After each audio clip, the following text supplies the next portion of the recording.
Baik, semangat pagi, siang, sore, dan malam kepada seluruh mahasiswa peserta mata kuliah TME 221 Termodinamika Teknik. Apa kabar?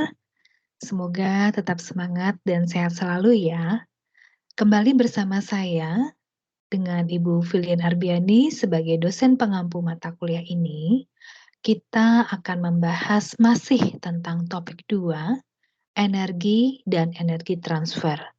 Namun, kali ini kita akan lebih spesifik membahas tentang energi transfer by heat atau panas.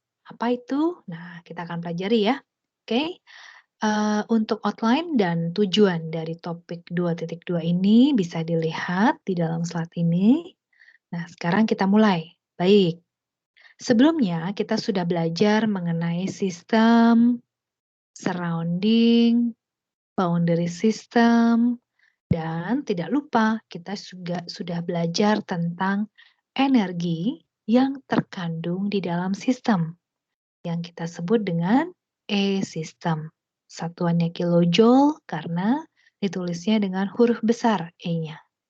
Kemudian kita juga sudah belajar bahwa energi dalam sistem itu ada dua. Makro melihatnya secara keseluruhan sistem, yaitu ada energi potensial. Oh ya, mikro dan juga mikro. Yang makro itu ada energi potensial dan juga energi kinetik. Sedangkan yang mikro disebut dengan internal energi. Di mana internal energinya ada 4 ya, yaitu sensible energy, latent energy, chemical energy, dan nuclear energy. Oke, jadi yang sudah kita pelajari sebelumnya adalah berbicara tentang energi, tetapi energinya itu ada di dalam sistem, ya, yang terkandung dalam sistem, yaitu makro dan mikro, EP, EK, dan U. Oke? Nah, yang kali ini kita pelajari dalam video ini bukan lagi energi dalam sistem, tapi energi transfer. Jadi yang ditransfer tuh energinya. Apa yang dimaksud dengan transfer? Transfer di sini maksudnya adalah transfer antara sistem ya, antara sistem dengan surrounding-nya, dengan lingkungannya. Ya, jadi sekali lagi yang dimaksud dengan transfer energi di sini adalah transfer antara sistemnya dengan surrounding atau lingkungannya. Nah, tentu saja dari sini nanti ada dua ya energi transfer. Yang pertama, kalau transfer energinya itu dari lingkungan atau dari surrounding ke dalam sistem, maka disebut dengan E-in. Jadi energi masuk. Berarti dia transfernya dari surrounding ke dalam sistem. Nah, nulisnya juga sama ya, E-nya harus dalam huruf besar. Jadi semua seragam huruf besar, satuannya juga seragam sama kilojoule. Oke, E-in jadi energi transfer dari lingkungan atau surrounding ke dalam sistem. Sebaliknya, kalau ada energi transfer dari sistem ke lingkungannya, maka disebut dengan E-out. E-out ini berarti energinya keluar dari sistem ke lingkungannya. Cara penulisan juga sama, harus dengan huruf besar dengan satuan kilojoule. Oke, sampai sini semoga bisa membedakan antara energi dalam sistem.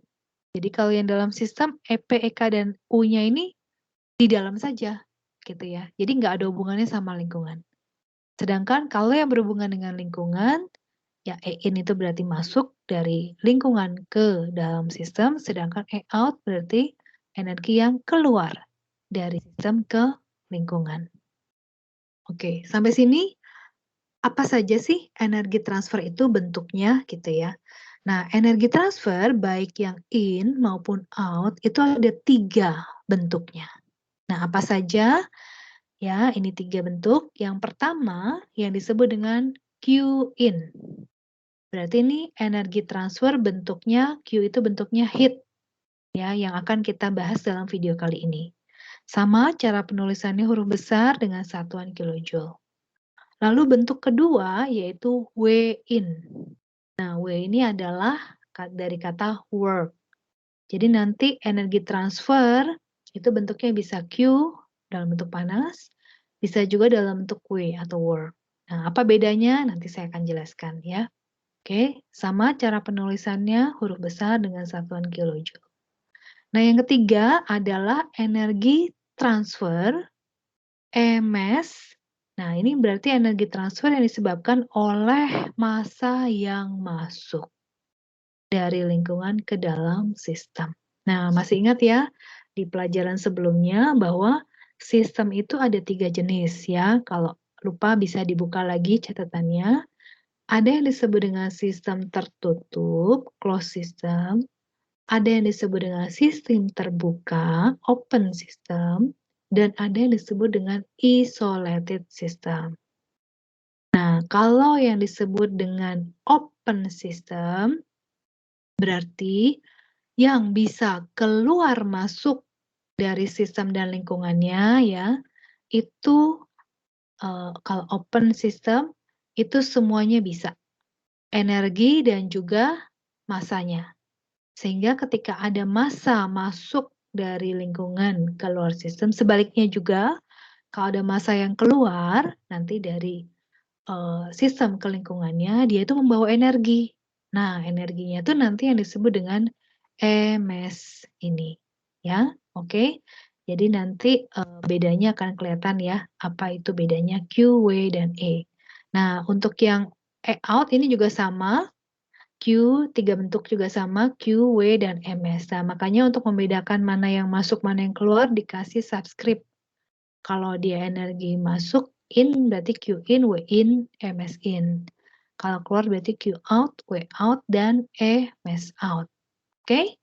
Nah, hari ini kita akan, atau dalam video ini kita akan spesifik membahas energi transfer yang ya, by heat atau oleh perpindahan panas.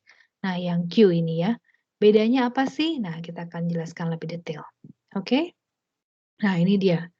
Jadi kalau kita bicara energi transfer by heat, lambangnya Q tadi, itu bedanya adalah penyebabnya, ya, penyebabnya.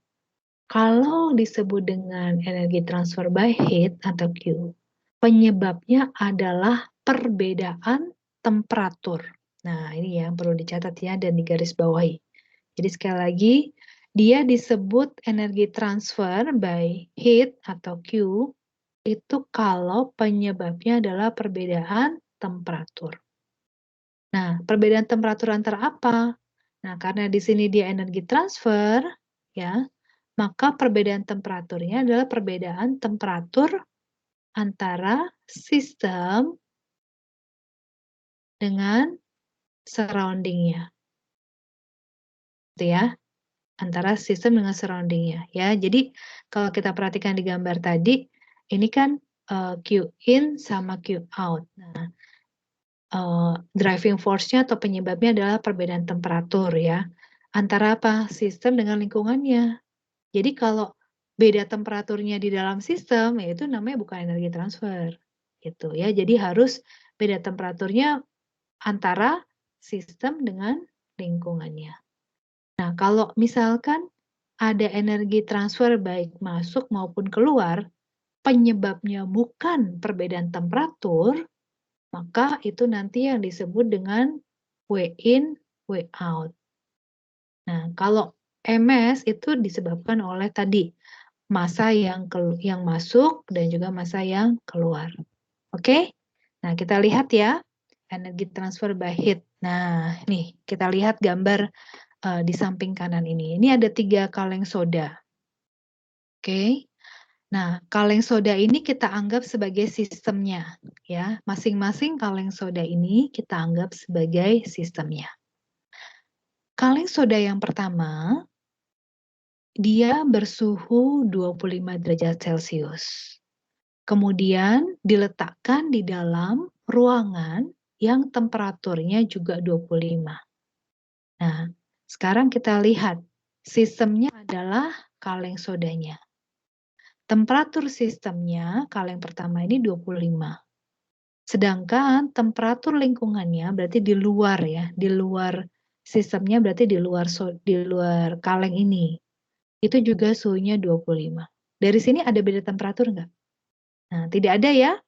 Karena tidak ada beda temperatur, maka sesuai definisinya tadi, ya, karena di sini delta temperatur antara sistem dengan surroundingnya 0, nggak ada beda, sama ya. Maka berdasarkan definisi berarti tidak ada heat transfer. Gitu. Nggak ada panas yang ditransfer, baik dari soda maupun ruangannya, karena suhunya sama. Nah, sekarang kita lihat nih kaleng kedua. Nah, kaleng kedua ini, kaleng ini baru dikeluarkan dari kulkas. Nah, kita bisa lihat suhunya adalah 15 derajat Celcius. Lalu diletakkan juga di dalam ruangan yang bersuhu sama 25 derajat Celcius dengan sebelumnya. Nah, kita lihat di sini. Kalau sistemnya yang dianggap itu adalah kaleng soda kedua ini gitu ya, mungkin kalau mau sebagai sistem bisa ditambah nih boundary system. Nah, kita lihat di sini. Pertama kita lihat dulu, ada beda temperatur nggak? Oh, ternyata ada. Antara sistem dengan lingkungannya itu ada delta T sebesar 10 derajat Celcius. Nah, sudah pasti kalau di sini ada, heat transfer itu ada. Nah, tinggal nanti pertanyaannya, dia Q in kah atau Q out? Nah, itu pertanyaan lanjutannya ya. Jadi pertama, ada heat transfer nggak? Ada. Kenapa? Karena ada beda temperatur antara sistem dengan lingkungannya. Nah, tinggal pertanyaannya kan sesuai gambar tadi. Dia masuk yang Q in atau Q out. Nah, di sini kita ingat hukum alam ya. Hukum alam itu secara natural segala sesuatu itu mengalir dari yang tinggi ke yang rendah. Ya, sehingga dari sini arah perpindahan panasnya, arah heat transfernya itu dari suhu yang lebih tinggi ke suhu yang lebih rendah. Nah, sehingga di sini bisa dilihat arahnya itu dari suhu yang lebih tinggi 25 ke suhu yang lebih rendah 15. Berarti kalau yang dianggap sistemnya adalah kaleng kedua, bagi kaleng ini dia itu menerima panas dari lingkungan. Maka ini yang disebut dengan Q in. Jadi ada panas yang masuk ke dalam sistemnya dari lingkungan. Gitu. Besarnya berapa? Nanti perlu dihitung, tapi misalkan di sini sudah ditentukan ya misalkan besarnya 8 joule per second. Nah ingat nih, ini ada per second nih, berarti dia dot ya. Berarti ini jangan lupa nih dikasih Q in dot. Tuh. Oke. Nah, sekarang kita lihat bagaimana dengan kaleng ketiga. Nah, kaleng ketiga sama nih. Kalau misalkan kaleng ketiga ini juga dianggap sebagai sistem, ya. Nah, ini mungkin dia baru keluar dari freezer ya, suhunya dingin sekali, 5 derajat Celcius. Ditaruh di ruangan yang sama, yang suhunya 25. Maka sampai sini kita cek dulu. Adakah delta T? Ada nggak? Oh, ada. 25 ke 5 kan bedanya 20 derajat Celcius. Ya. Berarti sampai sini ada Q nggak? Ada heat transfer nggak? Ada. Kenapa? Karena ada perbedaan temperatur antara sistem dengan lingkungannya. Nah, pertanyaan berikutnya sama nih. Ini heat transfernya in atau out ya? Nah, sama-sama kita cek nih. Kalau misalkan temperaturnya yang lebih tinggi itu adalah lingkungannya, maka sama. Maka arah heat transfernya adalah dari lingkungan ke dalam sistem. Maka ini juga namanya Q in, gitu ya. Oke. Nah, sampai sini kita bisa lihat, jangan lupa besarnya berapa. Nah, di sini diperkirakan besarnya 16 joule per second ya. Satuannya watt, jadi di sini pakai dot. Nah, kita bisa lihat juga nih dari tiga fenomena ini ya. Kalau kita perhatikan, kaleng kedua itu perbedaan temperatur dengan lingkungannya 10. Kaleng ketiga, perbedaan temperaturnya itu 20. Berarti beda temperatur kaleng ketiga itu 2 kalinya dibanding kaleng kedua. Sehingga besarnya Q in atau panas yang ditransfer dari lingkungan ke sistem itu juga 2 kalinya. Kaleng ketiga dibanding kaleng kedua. Nah, ini kita bisa lihat somehow bahwa ini linear hubungannya. Oke? Sampai sini semoga makin paham bagaimana cara kita mengecek gitu ya, apakah ada energi transfer. Nah, energi transfernya by apa nih? By Q atau by work? Nah, sebenarnya kayak kita misalnya lihat lagi ya, kalau kaleng ke-1 ini, kalau ditanya, adakah energi transfer? Kalau ditanya, adakah energi transfer? Maka jawabannya bisa jadi ada. Karena energi transfer itu tidak hanya by Q, bisa jadi by work, bisa jadi by mass. Tapi kalau ditanya, adakah heat transfer? Jawabannya tidak ada untuk kaleng pertama. Karena apa? Karena suhunya sama antara sistem dengan lingkungan. Nah, jadi sampai sini kita harus lebih paham ya. Adakah energi transfer? Ingat ada 3 bentuk Q, W, dan MS. Adakah heat transfer? Berarti cek dulu apakah ada perbedaan temperatur. Kalau ada, maka berarti ada heat transfer. Pertanyaan lanjutannya, dia heat transfernya in atau out? Nah, lihat lagi arah perpindahan panasnya. Lebih panas mana? Antara lingkungan dengan sistemnya. Oke, sampai sini bisa dipahami ya? Oke. Kalau sudah paham, ke depannya kita juga akan mengenal sistem yang disebut dengan adiabatik. Nah, adiabatik system. Oke, adiabatik system ini dia adalah sistem yang kita bisa bilang tidak ada heat transfer. Jadi sistemnya ini tidak mengalami heat transfer dengan lingkungannya. Baik itu Q in maupun Q out itu dua-duanya sama dengan 0.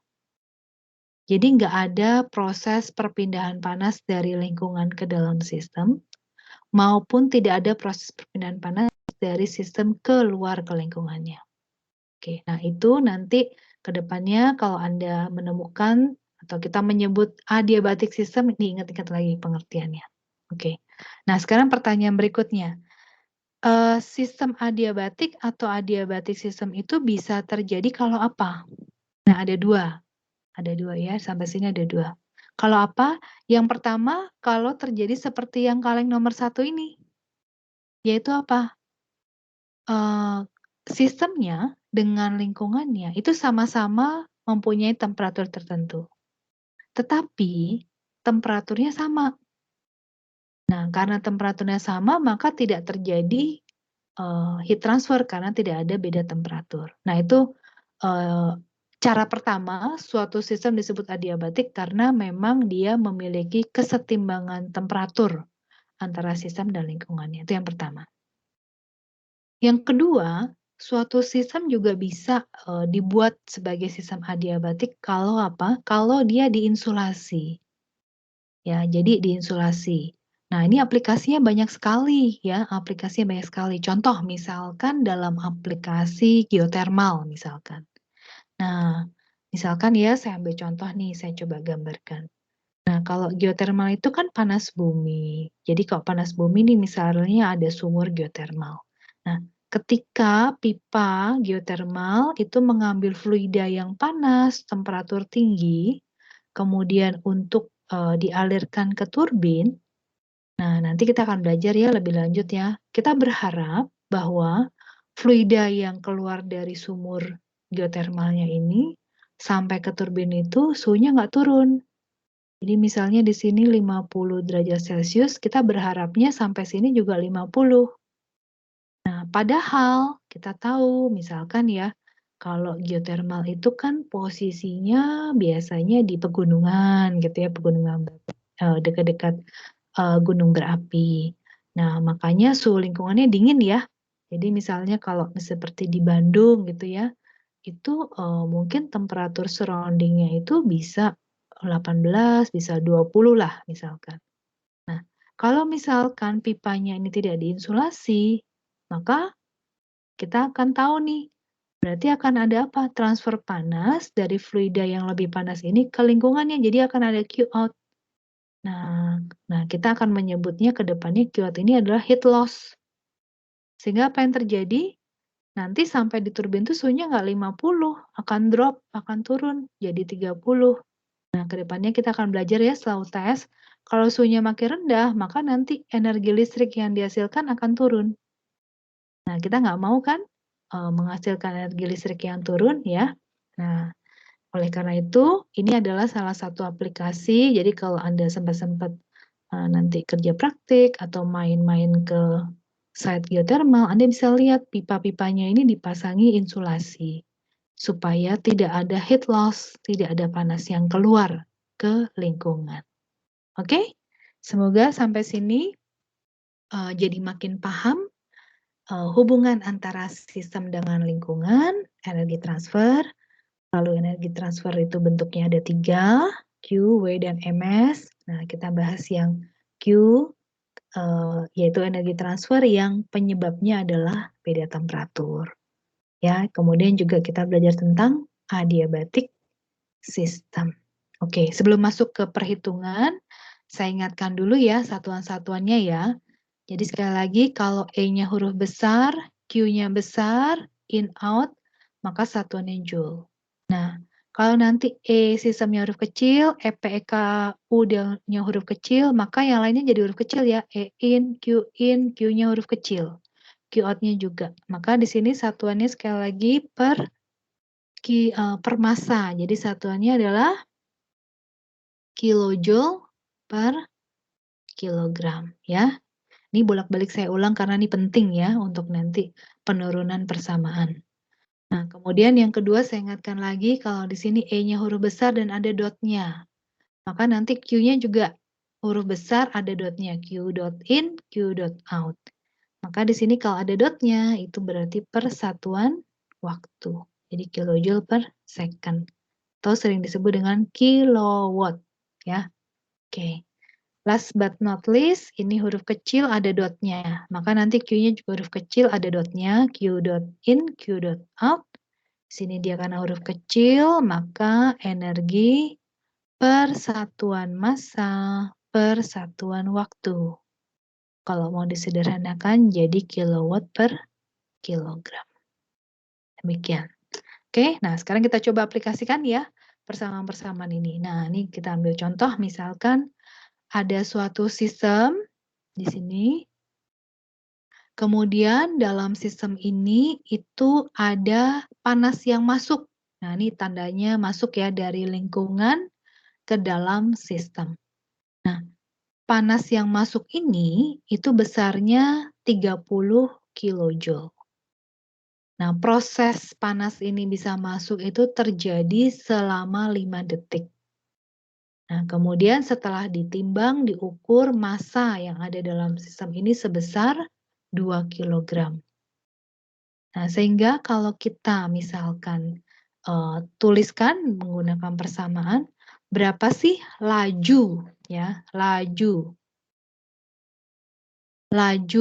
perpindahan panasnya ya, laju heat transfernya. Maka kalau bilang laju berarti Q dot ya, persatuan waktu. Jadi satuannya jadi kilojoule per second. Nah, berapa energi yang masuk, panas yang masuk 30 kilojoule dibagi 5 detik alias 6 kilowatt. Nah, sama ya. Nih. Kalau ditanya berapa panas spesifik yang masuk? Nah, berarti kalau spesifik berarti dia persatuan massa ya, persatuan massa. Berarti 30 kilojoule panas yang masuk persatuan massa 2 kilogram. Berarti sebesar 15 kilojoule per kilogram. Nah, ini berdasarkan perhitungan matematis. Tapi kalau kita mau cermati lebih lanjut, fenomena yang terjadi ini seperti apa sih? Berarti fenomena ini setiap detiknya, ya setiap 1 detik, itu ada 6 kilojoule energi yang masuk. Jadi setiap 1 detik itu ada panas yang masuk sebesar 6 kilojoule. Lalu juga setiap 1 kilogram yang terkandung dalam sistem ini, itu ada panas sebesar 15 kilojoule. Nah, kita bisa bayangkan ya kalau misalnya kita ada dalam ruangan, kamar, ada berapa orang nih dalam ruangan ya. Kalau berat badan kita 40, 50 kilogram, terus ada adik kita beratnya 50 kilogram, kan jadi 100 kilogram ya. Nah, terus habis makan nih, jadi badannya panas kan. Nah, ini bisa dihitung nih, berapa kilojoule per kilogram nih yang ada dalam ruangan ini, gitu. Oke? Nah, ini persamaan-persamaan dasarnya.